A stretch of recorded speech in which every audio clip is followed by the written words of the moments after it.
M Q M Pakistan رابطہ committee کا ہنگامی اجلاس منعقد کیا گیا۔ کنوینر ڈاکٹر خالد مقبول صدیقی سمیت دیگر نے شرکت کی۔ سندھ کی سیاسی صورتحال پر گفتگو کی گئی۔ اپوزیشن لیڈر رانا انصار کا کہنا ہے کہ خوشی ہے کہ باہمی مشاورت سے مقبول باقر کے نام پر اتفاق ہوا، چاہتے ہیں انتخابات شفاف ہوں۔ ایم کیو ایم الیکشن کے لیے مکمل تیار ہے۔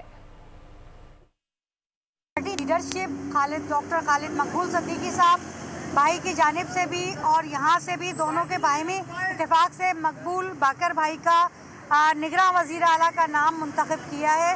دونوں لیڈرشپ کی طرف سے یہ نام ہم سب کی باہمی اتفاق سے یہ نام کو چوز کیا گیا ہے۔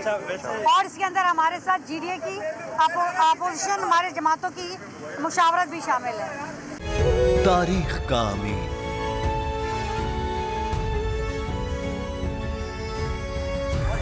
آزادی کی علامت،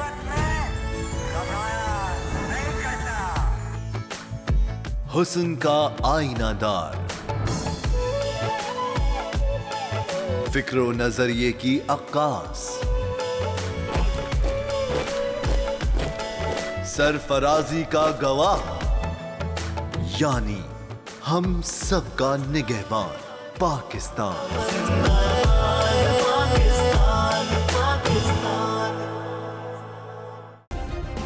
سبسکرائب کریں اور بیل دبائیں تاکہ کوئی خبر رہ نہ جائے۔